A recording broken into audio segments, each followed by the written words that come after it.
गेल्या 50 वर्षापासून अहिल्यानगरमध्ये महामानव डॉक्टर बाबासाहेब आंबेडकर यांच्या पुतळ्यासाठी जो संघर्ष चालू होता तो आज संपणार होता। आणि जगामध्ये बाबासाहेबांची अशी प्रतिकृती असणारे हा धरून फक्त 2च पुतळे आहेत आणि हाच इतिहास आज सुवर्ण पानावर लिहिला जाणार होता। आणि त्याच्या साक्षीदार होण्यासाठी मी आणि माझ्यासारखे हजारो आंबेडकरवादी समाज आज एकत्र झाला होता। सकाळी सकाळीच गाडी डायरेक्ट श्रीरामपूरवरून अचानक भयानक नगरच्या दिशेने टाकली। रस्त्यामध्ये जाता जाता स्पेशल लस्सी घेतली आणि 0 मिनिटात 120च्या स्पीडने नगरच्या प्रसिद्ध पुलावर आलो। गेल्या गेल्या पटकन दिवशी कार्यक्रमाच्या ठिकाणचं वरून शूट करून घेतला आणि एकदम क्वालिटी शूट आला। मग गर्दी नव्हती तोपर्यंत म्हणलं चला कार्यक्रमाच्या ठिकाणचं एकदम व्यवस्थित शूट करून घेऊ।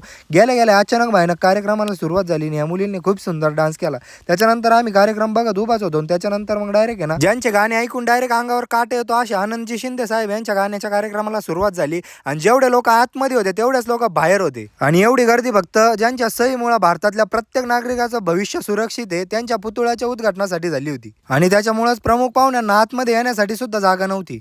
खूप मोठ्या जल्लोषात पुतळ्याचं अचानक भयानक मध्ये उद्घाटन झालं आणि एकच नंबर वाटत होतं उद्घाटन झालं तेव्हा। फटाकेबाजी आणि एकदम भयंकररित्या उद्घाटन झालं। आणि असाच पुतळा भारतातल्या सगळ्यात मोठ्या ठिकाणी आहे। तो कोणत्या ठिकाणी आहे तुम्ही मला कमेंट करून सांगा। आणि आज एवढ्या मोठ्या इतिहासाचे माझ्यासोबत तुम्ही पण साक्षीदार झाले। व्हिडिओ आवडला असेल तर कमेंटमध्ये जय भीम आलंच पाहिजे। आणि एवढे भारी भारी व्लॉग बघायचे असेल तर पटकन दिवशी मुकुल साबळेला फॉलो करून टाका। संपला विषय।